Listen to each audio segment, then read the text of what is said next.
I start? You know what's funny? People say we are all part of the human race, though some of us alienate others just because of our skin color. The concept of race was created by white Europeans back in the 1600s to implement a system of white supremacy throughout the world, and it has been perpetuated throughout our daily human activities, such as economics, education, politics, media, laws, and religion. Racial inequality has gone through many phases, from slavery to Jim Crow, segregation, to the Civil Rights Movement, and today, African Americans are dealing with massive male incarceration, economic inequality, and voter suppression. Mass incarceration and police brutality to black and brown citizens in the 21st century is a hot topic because of camera phones and videos are validating the victim's testimony. Groups like Black Lives Matter have protested the high incident rate of police minority arrests, beatings, and killings caught on candid camera. Obviously unjustified, yet the officers were cleared. Does Joan Crawford, Eric Garner, and Tamir Rice ring a bell?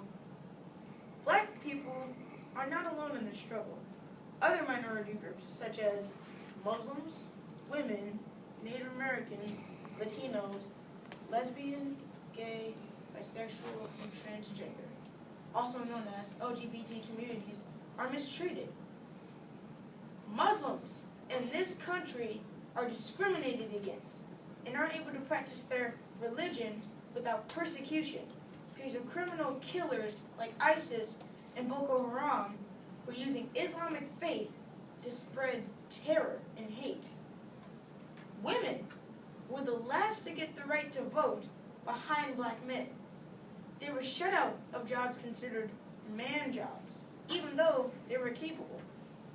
They were nurtured for jobs like nurses, and secretaries, and telephone operators. Now, women are filling those man job positions, but still only make 70 cents for every dollar a man makes for doing the same job. Is that equality? No, it isn't.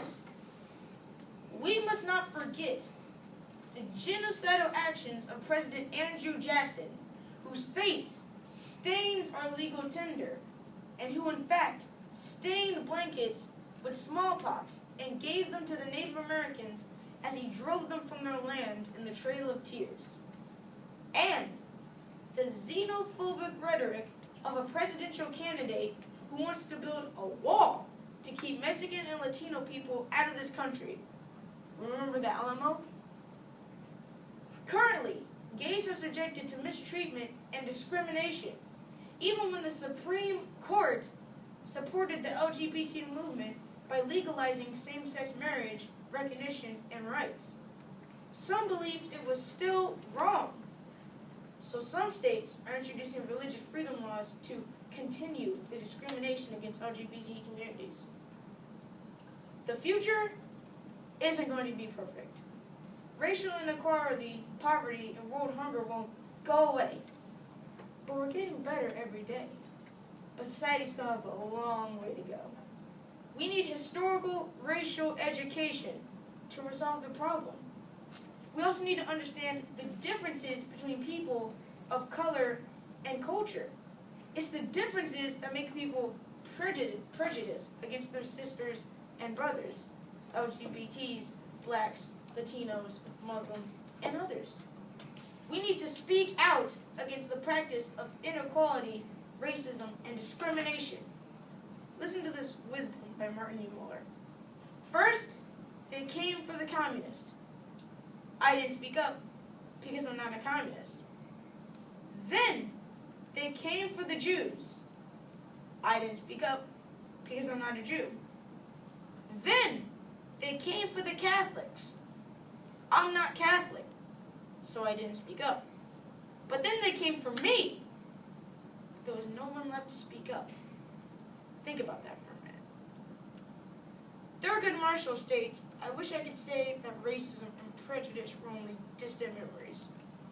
We must dissent from the indifference. We must dissent from the apathy.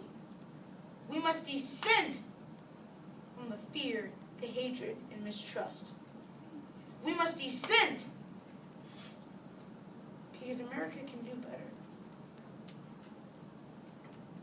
Because America has no choice but to do better.